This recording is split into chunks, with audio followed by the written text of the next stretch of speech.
All right. Well, Boker Tov, Eric. We're going to talk about the 2,730-year curse. Seems to be the answer why there's this huge explosion around 2010 or thereabouts of people returning to his words. It's just not by coincidence. And another thing I thought was pretty interesting, I've researched this and I haven't found anything that saw this coming. You know, we always What do you mean? Well, we always kind of see the prophetic after the fact and then put the pieces together. You mean like most of the videos, most of the prophecies that the church talks about are not blatant prophecies of the Messiah, for example. Like, for example, Abraham binding Isaac and was going to sacrifice him, and all of a sudden he was stopped from killing him, and they looked and there was a ram caught by its horns in the thicket. It doesn't say that's a prophecy.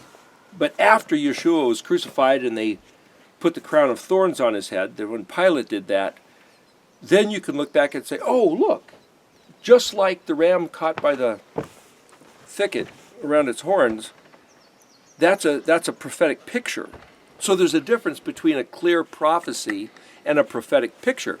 And so as we were reading the other day in the book of Jonah, where there's that verse that says his head was entangled with, call it seaweed, while he's in the belly of the great fish, you could see, well, that's also a prophetic sort of picture, what you might call typology, but it's not a prophecy where you could say, thus says the Lord, there will come a Messiah who will do such and such. Yeah. I don't see a single prophecy. Isaiah 53 is the closest you're going to get, but from what I understand, the Jews, as a big concept, not pointing the finger at anybody in particular, but they regard Isaiah 53 as not talking about the Messiah, but it's talking about Israel itself. Yeah.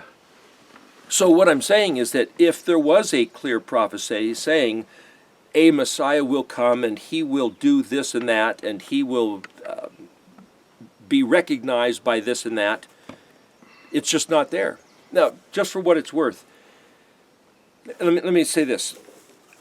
You just counted up, and there's 100 videos on Mountain Air 7. Yeah, this is number 101. I was surprised I had to no see idea. that. Time flies, huh, brother?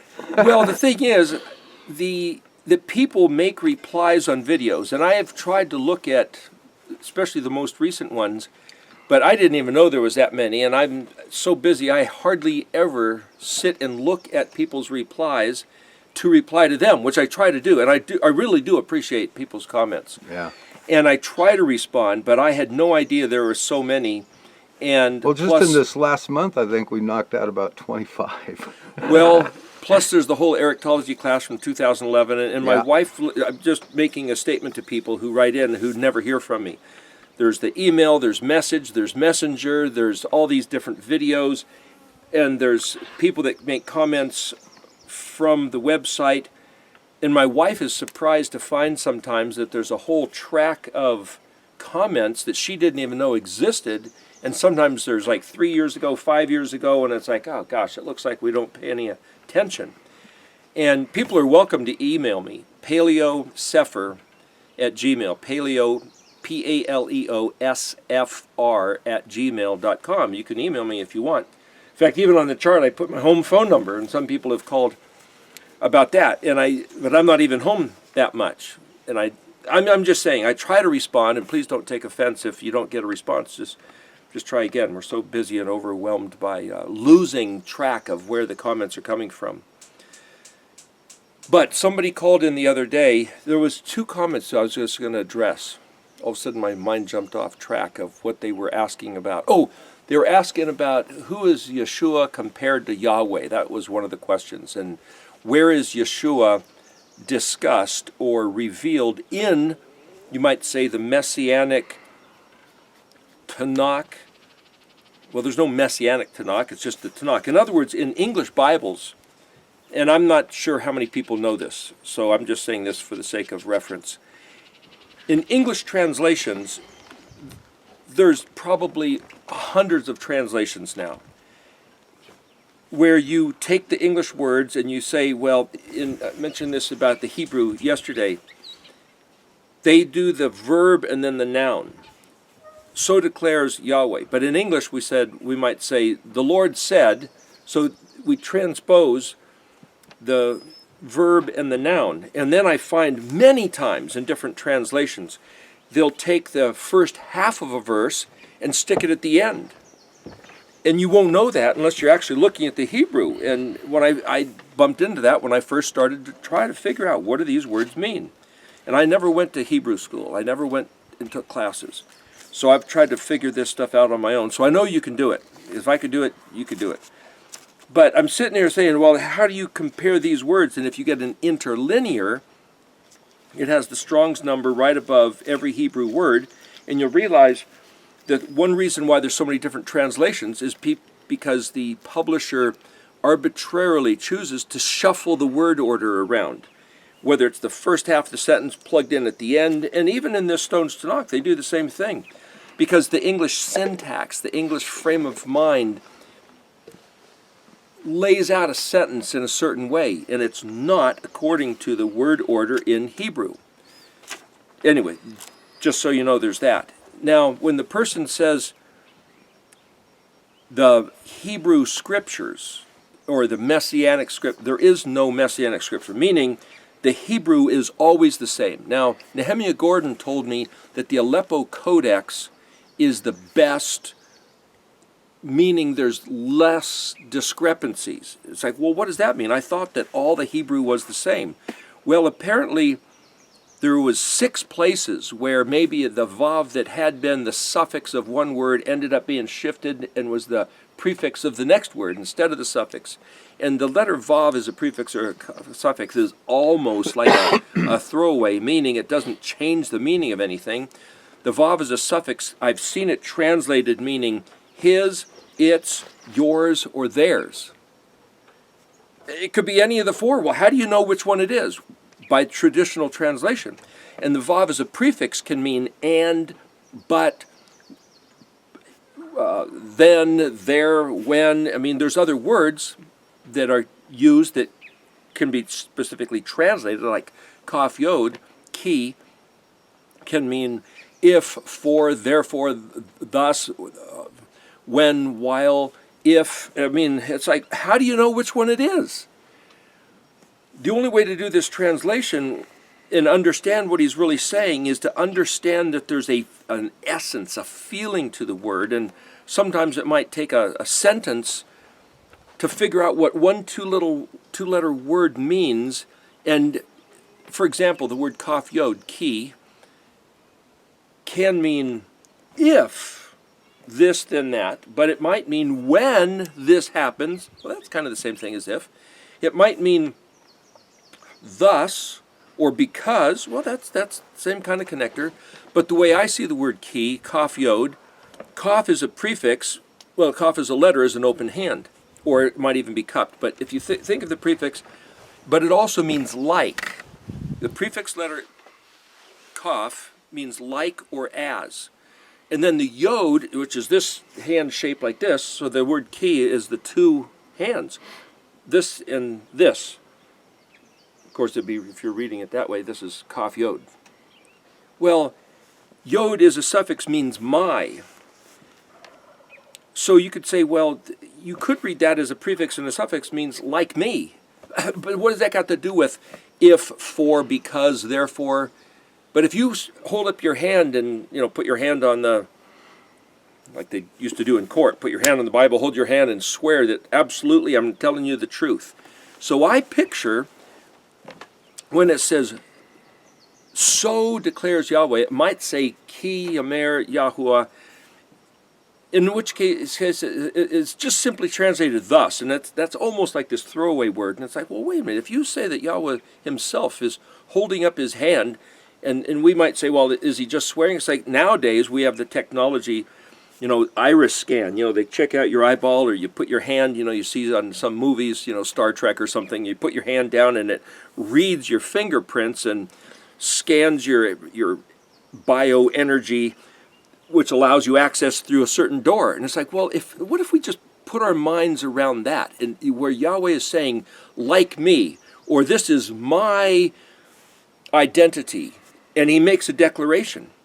That's a whole different thing. Now you could see the word kaf yod means, okay, he is putting his own integrity into this declaration. So when we read a sentence that starts with kaf yod, it's like, whoa, I better pay attention. And then he says, because of this, that's going to happen. When this is the case, this is what's going to happen. Well, what's that got to do with the 2,730-year curse?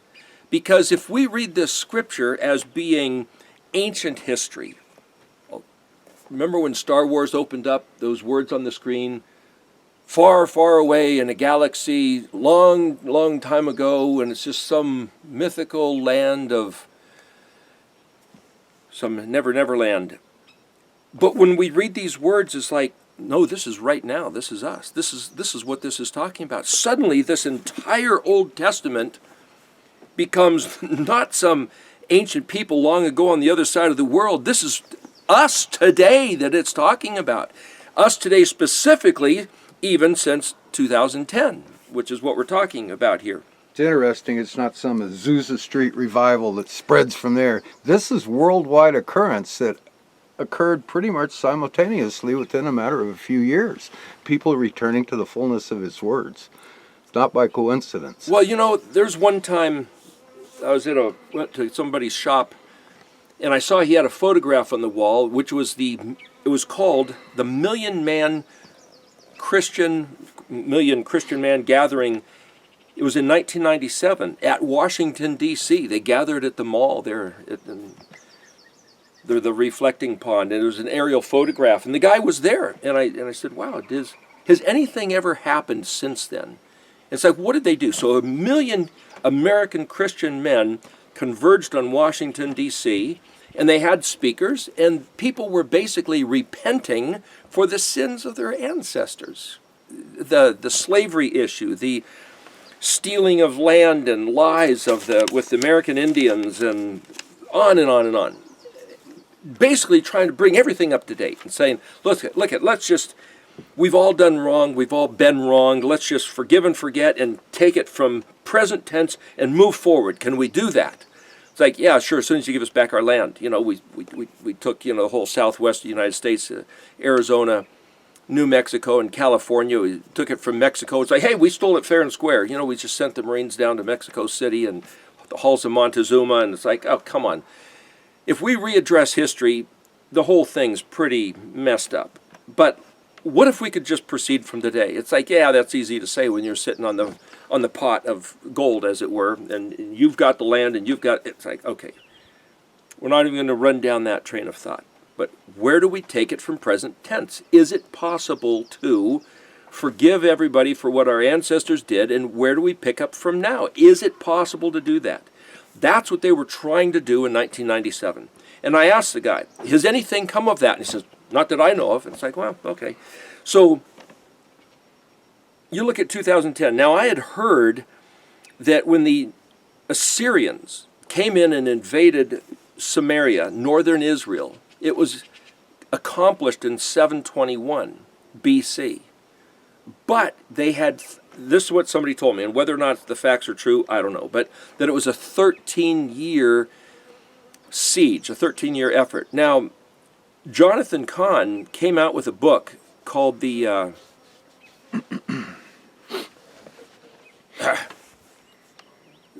name suddenly flew out of my mind. Oracle? No, it was before the Oracle. Oh, before that. Oh, you mean the... About 9/11. Oh, 9/11, yeah. Yeah, anyway, Harbinger. The Harbinger. Yeah.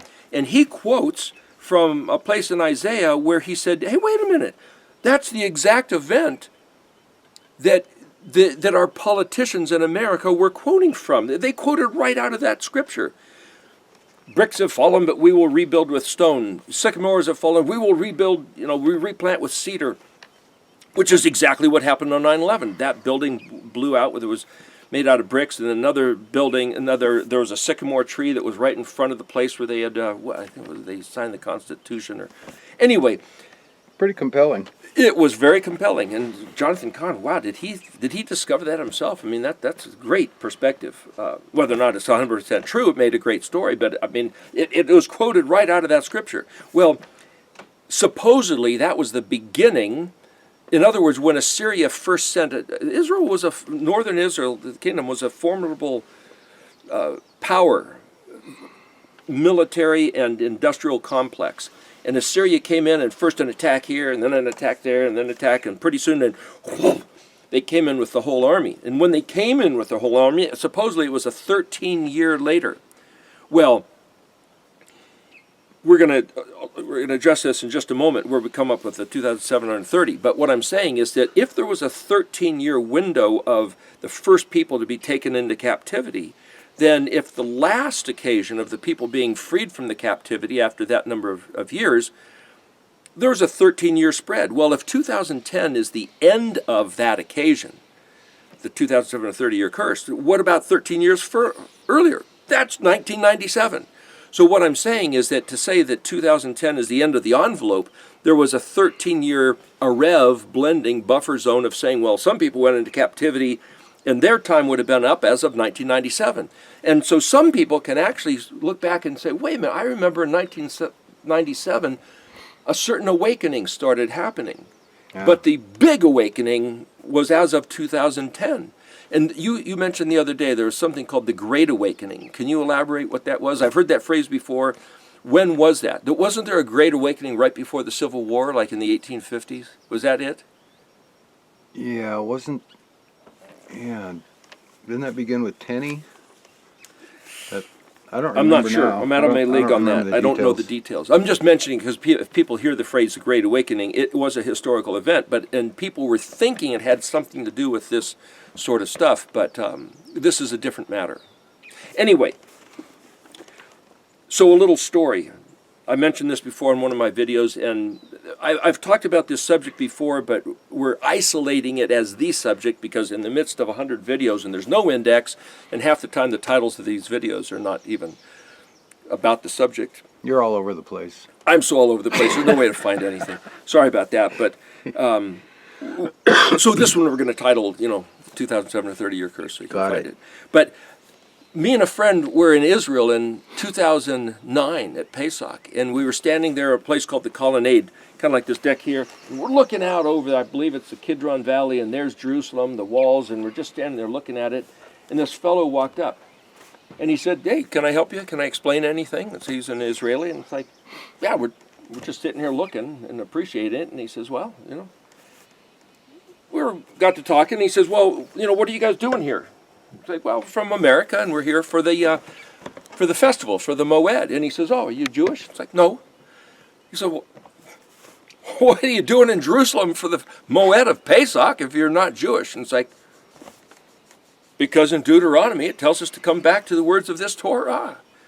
"Yeah, but you're not Jewish." And it's like, "Well, there was 12 tribes, 13 if you count Ephraim and Manasseh coming from Joseph. And only one of them was Yehuda, Jew." He says, what? And it's like, "Well, it's the end of the 2,730-year curse." And he says, "What are you talking about?" Well, we tried to explain it, and there's an older woman standing with him, and it turned out it was his mother, and he says, "Hey, listen, my mother knows Scripture like crazy, and if there was any such thing, she would know about it." And she was standing there totally baffled and knew nothing of such a thing.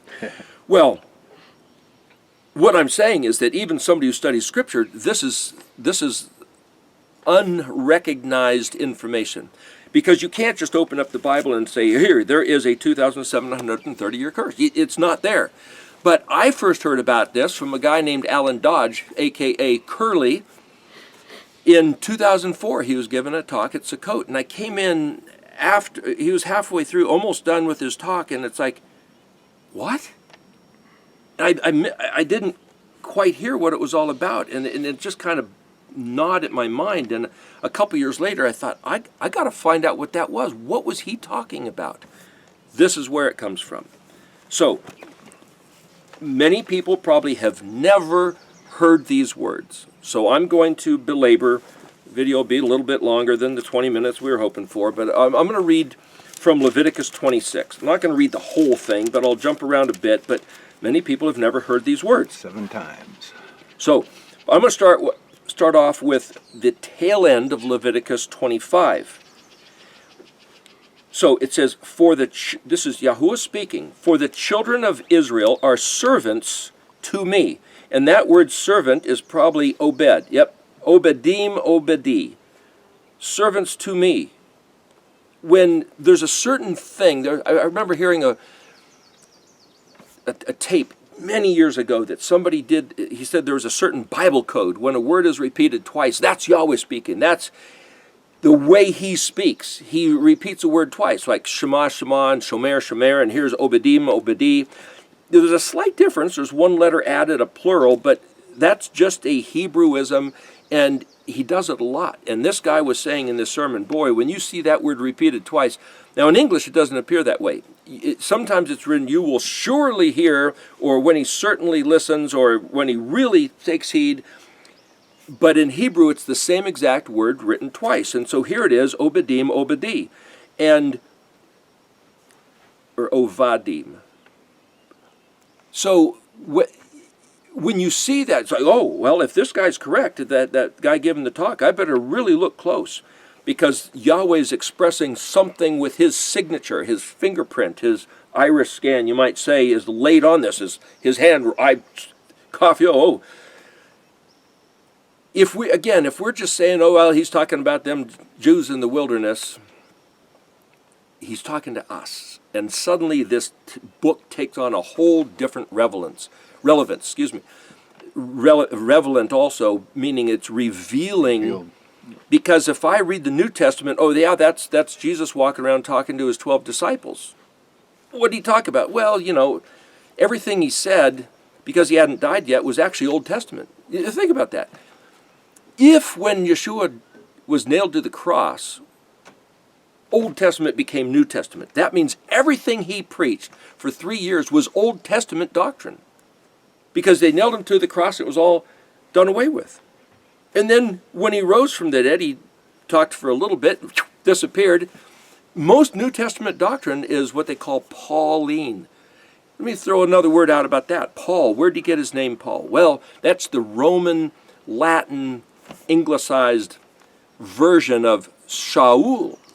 S-H-A-U-L is the way or Saul, Saul, otherwise known as Paul. And it's like, okay, why did he change his name? Well, because it was Roman. That made it more, European sounding. Now, wait a second. There's a certain word in Scripture spelled pei in Hebrew, pei ayin lamed, which you pronounced as Paul, and it means to be induced or coerced to do something, to be compelled.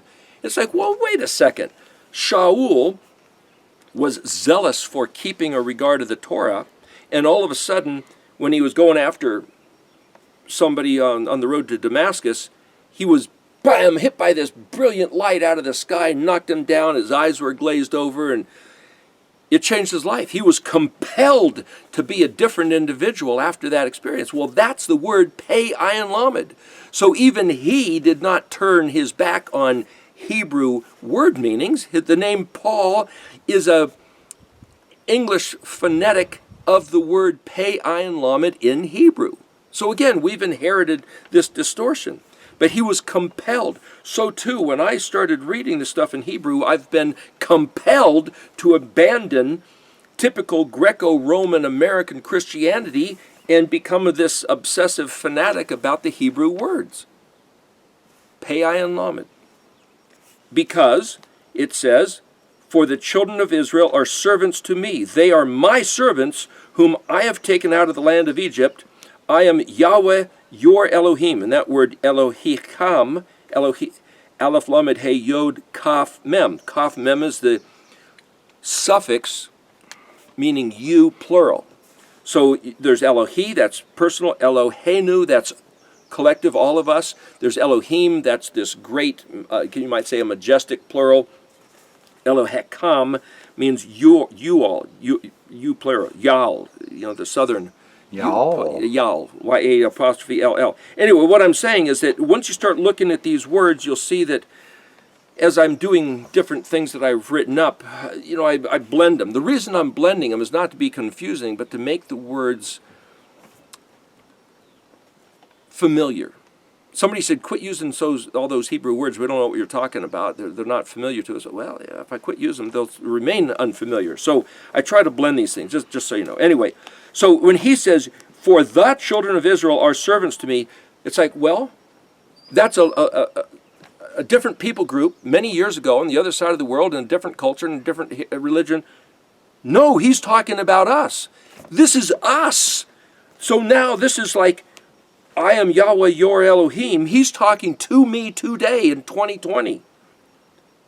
Wait a minute, I've taken you out of the land of Egypt. He didn't take out of the land of Egypt. Well, the word Egypt is Mitzrayim. And the word Mitzar is the place of rocks. This Zadi Resh is where we get the word Caesar, Kaiser, Czar. And also it's between a rock and a hard place and being tight squeezed. And the more oppression they give us, even in this land of United States, it's sometimes can feel like the land of Mitzrayim. And he says, I have taken you out of that place of being pressed by your tyrannical despot leadership, and I've given you freedom if you come to me, and if I'm your Elohim, it's a land of liberty. So he's talking to us.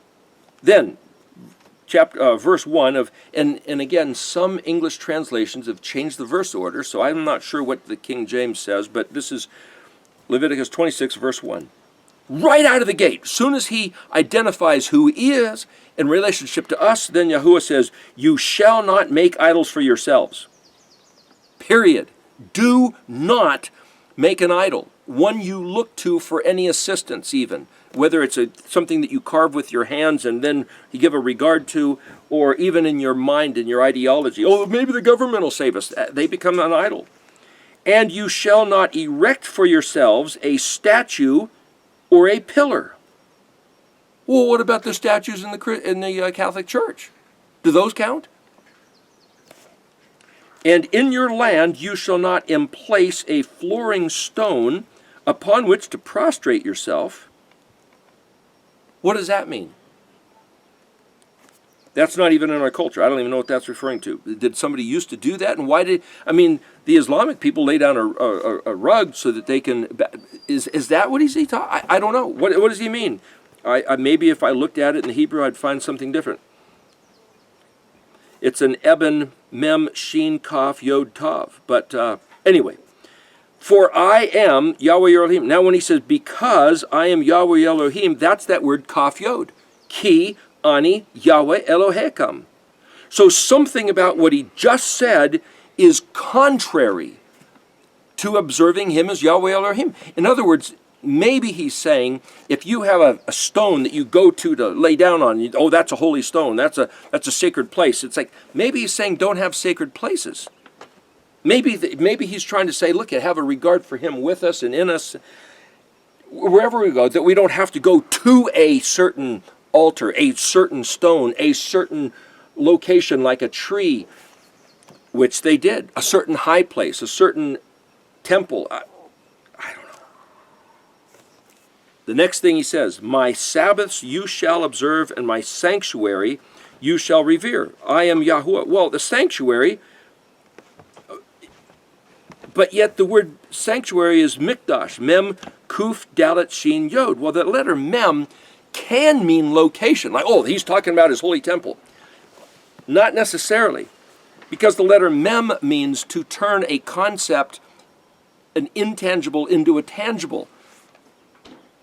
Like turning knowledge of knowing something into this thing we call knowledge. It's an intangible noun. To put the letter mem, if you take the word for shield, which is gimel nun, gan, no, excuse me, that's garden, gan, but a shield is a mogan, a mem gimel nun, that thing which does the guarding of the garden. So you could say, well, mikdash is typically translated sanctuary, because the word kadash, kadosh, kiddush, is translated as holy or sacred or sanctified. It's also the word for betrothed. It's something totally special, so totally set apart. So you could say, well, then this doesn't say my sanctuary, it's my kadosh matters. You shall observe my kadosh matters, you shall revere them, then it's like, well, I'm suggesting that the Hebrew letters are kadosh. Those are his kadosh matters. And the words that are spelled, these Hebrew words in Hebrew letters, for us to give a regard to the spelling of the words in Hebrew is to revere his mikdash. Shomer, watch, keep, guard, look well to, attend to, and as it were, remove the dregs like from tea or from wine. So for us to belabor the spelling of words and to go over these things like, well, what do you do on the Sabbath day? And is Isaiah 58 about Yom Kippur or about the weekly Sabbath? To have the conversation is an act of shomer. It's not just follow these rules, follow those traditions. Well, this pastor said to do it this way. Well, this preacher said that. And this, for you to regard, for you to take them to mind, take them to heart, to contemplate, is shomer mikdash. That's right there in Leviticus 26:2. How do you observe the Sabbath? That's shomer. How do you do it? So we did a video, and it's likely to have a lot of disagreement. Fine, disagree. If you disagree, that means you're thinking about what was said, and you're thinking about what you understand, and you're thinking about what you're told, and now you're trying to weigh them within yourself and going, gosh, where's the truth? That's part of shomer. Have at it. As soon as he says, Ani Yahweh, I am Yahweh,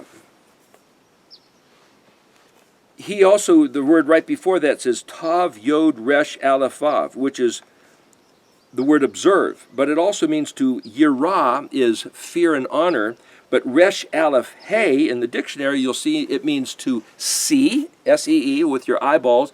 It also means to put on exhibition, or he allowed himself to be perceived.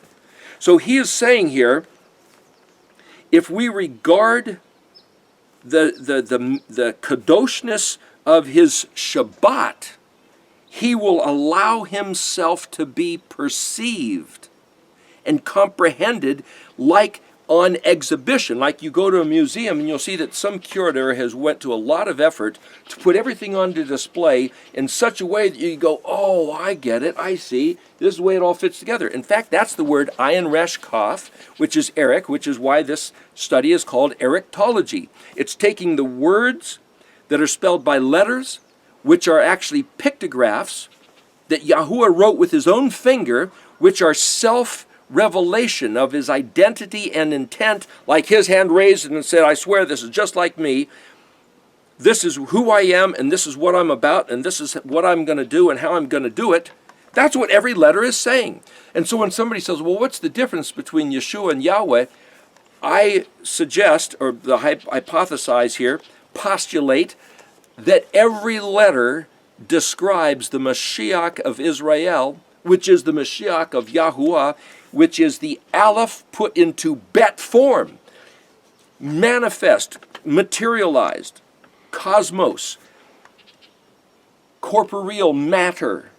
Bet is drawn in the paleo like an embryonic shape. I draw it that way on purpose. It's an authentic shape, but it's drawn like a tadpole, which is like a fetus shape, an embryo, which is to say that the Aleph representing the infinite, immaterial, the ethereal, the incomprehensible, the undescribable, puts himself into the exact opposite, which is describable, fathomable, comprehensible, engageable. Aleph becoming Bet says the whole thing, which is why the letter Bet is the first letter of Bereshit, which is the first word in Genesis 1:1. Bereshit, bara Elohim, Aleph Tav. The first four words of Genesis 1:1 speaks of the one who is so beyond scope of materialized universe, somehow engages putting himself into some aspect. Well, then it's no longer him.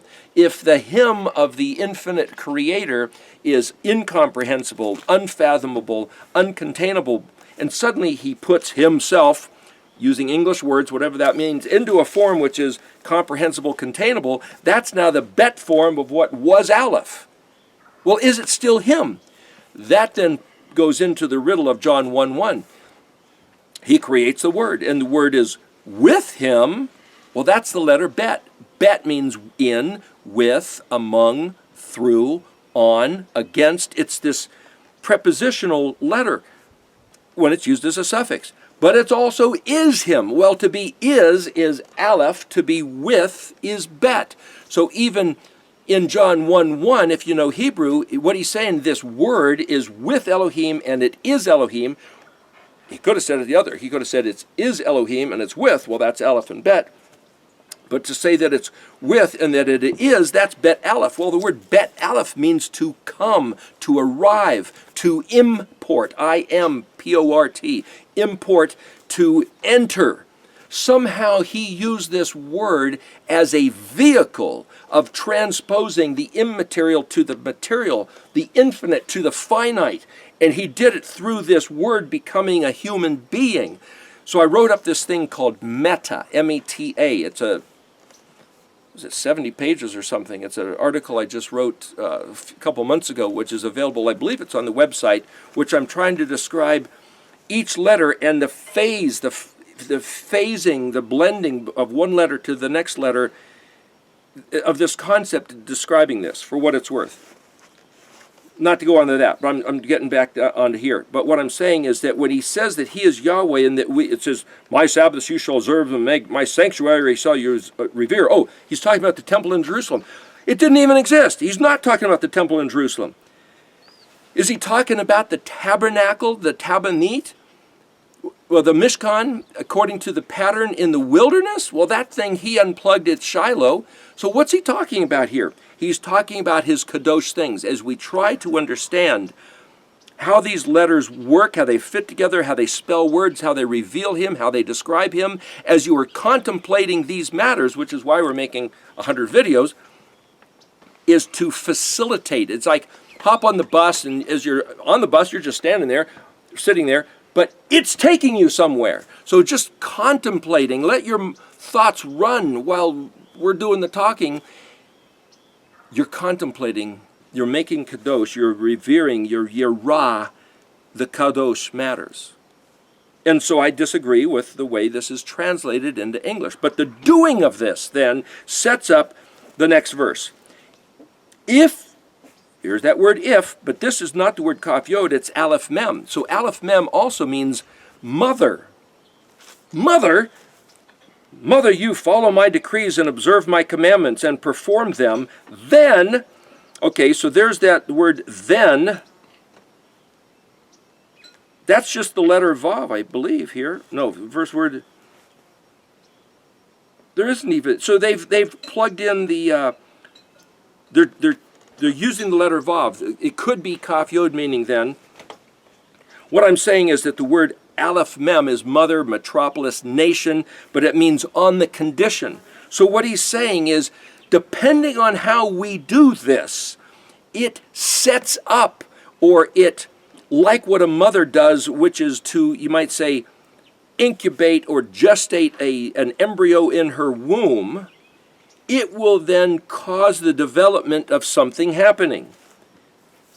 Aleph Mem, if you will follow my decrees, and the word decrees is het kuf, which is translated law. If you will follow, and that word follow is tav lamed kaf. So here it says am bechokti talako.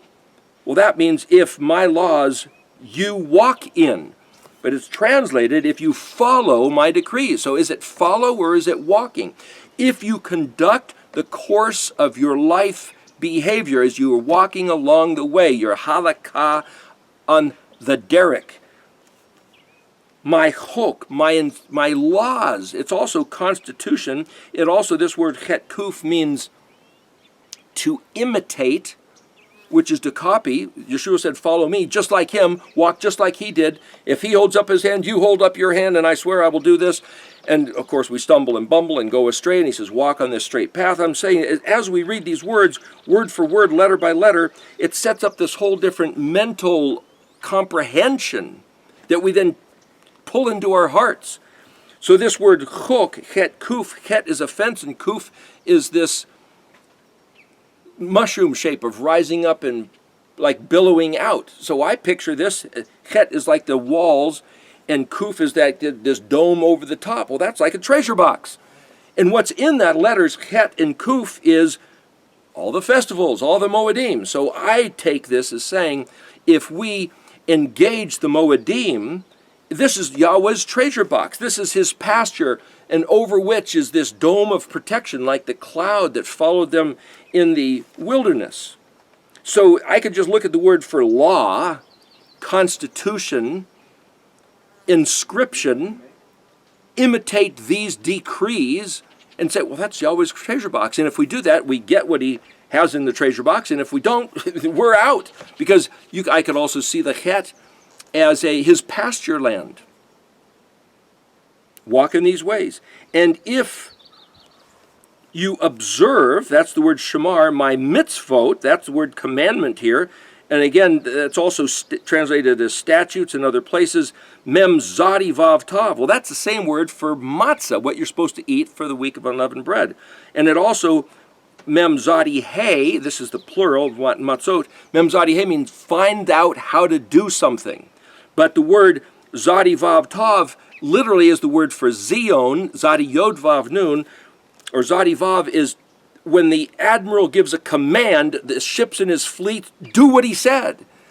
So here again, he's saying, listen, I'm telling you the way it's done. I told you that I'm the guy in charge of taking care of you. Do what I said and it'll happen. And if you don't do what I said, it's not going to happen. So what did he do? He said, keep the Sabbath day and these Moedim. And so what did we do? We got leaders that we like to listen to instead that says, no, the Sabbath day was done away with. It was changed. Well, if he said this is all conditional, aleph mem, if, and we don't do what he said, it's lost, it's gone. Everything in the treasure box is locked up. We're looking at this thing, the curse of Oak Island up there off of Nova Scotia. These guys are the money pit. They're digging down. They're gone down 150 feet looking for buried treasure. They still haven't found. Oh, they found a little relic. They found a little scrap of something written. They found some wood. So they know that somebody dug a really deep hole way back then and then booby-trapped it with water, seawater coming in to fill it up. But whatever treasures there have been lost, we could say that us trying to walk in Yahweh's ways with the wrong day, the wrong words, the wrong Moedim, the wrong holidays, the wrong culture and traditions, it's just as much a money pit of effort, a sinkhole of all our hopes and dreams as the curse of Oak Island. Then I will provide your rains in their time. So he's going to make nature cooperate. And the land will give its produce, and the tree of the field will give its fruit. Yahweh himself, just like he spoke to the fish and it spewed Jonah out, which is to say, we were saying there's a comparison here of Yeshua resurrecting from the dead because his life story is the prototype, the fractal pattern which validates the alphabet sequence being something you could read as pictographs. Those such people as Michael Heiser and Michael Brown and Miles Jones will insist that there is no pictograph. Well, they're wrong. The point is, the pictograph of Jonah being spewed out, I said, was like the Zadi and the Kuf, Yeshua resurrecting and rising up and ascending. Well, that's a picture of not just that when we rise from the dead and ascend and go into the heavens, but there's a picture, though it might be on earth, the point is, to be vomited is Kuf Aleph. That's the word Kuf Aleph. So it's like the mushroom shape I said is the Kuf. Well, you look at it as a cartoon sideways. If I vomit, you got this straight line and this billowing. Well, that's what the whale did, and that was the Kuf. So the same way Yeshua came out of the grave and expanded Zadi Kuf, ascended up into the heaven, up into the clouds. He went into the clouds. The same word kumi, arise and shine, like the sun. But also him coming back is hamakom. The place is from the heavenlies coming back down to the Mount of Olives. What I'm saying, these are all pictographs of Israel coming out of the dispersion and, whoa, coming into the status of resh men. Kuf resh, kur, cold, cool. Man, this is great. This is to be enhanced in value. How are we doing on time, Terry? We might have to do a part 2.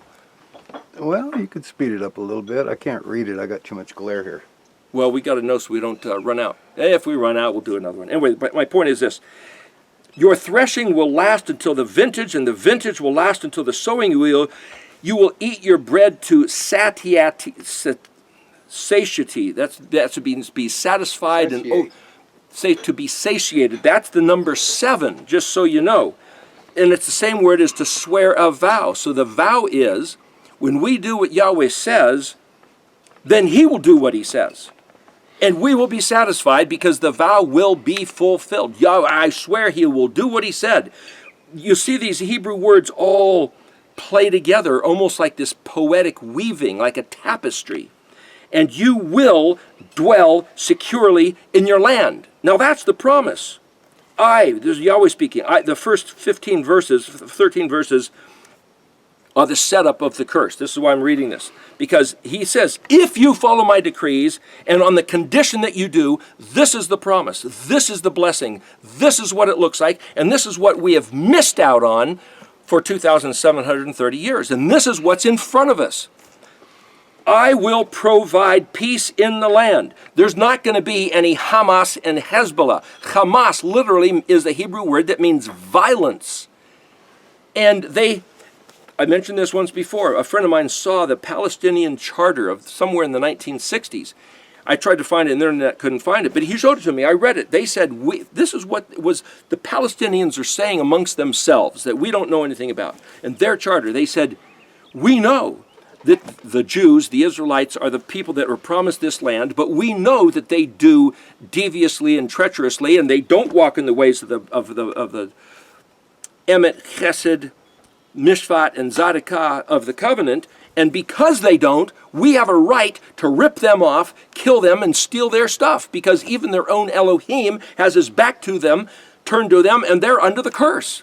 And we know that as soon as they come back to doing what he said, they got rights to the land, and he will force a peace, because whoever comes against them will be smacked down from him pretty hard. Smite.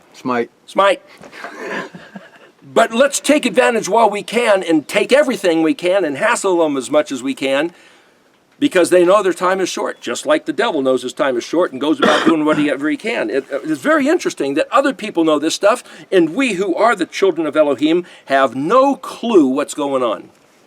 5 minutes left. We'll have to do a part 2. He says, you will pursue, back up. I will provide peace in the land. You will lie down with none to frighten you, not wild animal or terrorist. I will cause wild beasts to withdraw from the land, and a sword will not cross your land. That's wild animals or terrorists. You will pursue your enemies, and they will fall before you by the sword. 5 of you will pursue 100, and 100 of you will pursue 10,000. And your enemies will fall before you by the sword. I will turn my attention to you. That's the greatest part of the blessing right there. This is all conditional. Aleph, Mem. If the way that a mother nurtures, if a mother sits there while she's pregnant and drinks alcohol and smokes and does drugs, she's destroying the baby. If we turn to idols and will not regard the Shabbat or his name or his Moedim or his Mashiach or his language, we are destroying the embryonic development of this blessing within us, and he's put that into our personal jurisdiction. And because the Church of Rome has been doing this for 2,000 years, they have been, it's like taking a pregnant woman and just using her as a punching bag and beating the hell out of her child within her. You think that child's going to come out, or punching her full of vaccinations filled with all kinds of abominations of mercury and other animal parts, which is what, thanks, our doctors are doing. I will make you fruitful and increase you, and I will establish my covenant with you. You will eat very old grain, remove the old to make way for the new. In other words, there's going to be no lack of provisions of food or anything else we need. This is the promise. Verse 11, I will place my sanctuary among you, his presence And my spirit, and again, if that word sanctuary is mikdash, we'd have to look that up. My kadosh things he will have be very real, not just theory. And my spirit, my ruach, will not reject you. Both of these are conditions where he said he took his spirit away, he turned his back to us, and we've had the last 2,000, 3,000 years of going, well, where is he? Why doesn't he do what he said? Why doesn't he live up to his promises? You know, I had this one friend this one time, this girl say, you know, God's kind of a dirty rat. He just doesn't do what he says. He doesn't live up to his promises. From the Christian church perspective, she was saying, you know, we sing these songs, we go, oh, you're so great, you're so wonderful, and la, la, la. But come on, where's the evidence? It's because of this. We've been fed lies. If we walk in his ways and keep his Shabbat and regard as kadosh the things he gave us, which is in his language and his principles. I will place my sanctuary among you, and my spirit will not reject you. I will walk among you. I will be Elohim unto you. You will be a people unto me. There's the prophetic future. Yahweh saying, he has in his heart, I'm going to be your Elohim. You're going to be my people. And then anybody in the world who has a thing against you, bam, talk about smite, talk about smackdown. He calls himself Yahweh Makkah, Yahweh who smites. He says, hey, don't take vengeance on one another. That's my bag. Vengeance is mine. I will repay. Fakad. You'll be fakad. Pei kuf dalet. That's the word. Hey, pass and review and hold you accountable for everything. You want to get fakad? That's Yahweh holding us accountable for every single thing that he's told us that we have or haven't regarded. I am Yahweh your Elohim who took you out of the land of Egypt from being their slaves. I broke the staves of your yoke and I led you erect. But if you will not listen, verse 14, Leviticus 26, and we're going to have to pick this up on part 2. But if you will not listen to me and you will not perform all these commandments, if you consider my decrees loathsome, and if your being, your inner self, rejects my ordinances, we can look at those words we've mentioned before, so as not to perform all my commandments, so that you annul my covenant, then I will do the same to you. Our attitude is a mirror. It's a reciprocation, and what we see of him is because of the way we have in our heart and in our behavior done what he told us to do. Everything is on our back. And we're going to go into this into part 2, the rest of chapter 26, the 2,730-year curse.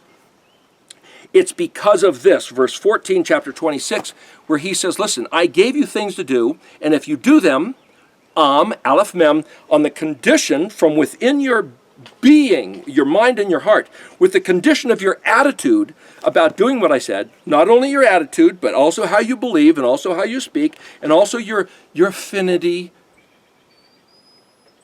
and then you're actually doing. On that condition, the blessing manifests.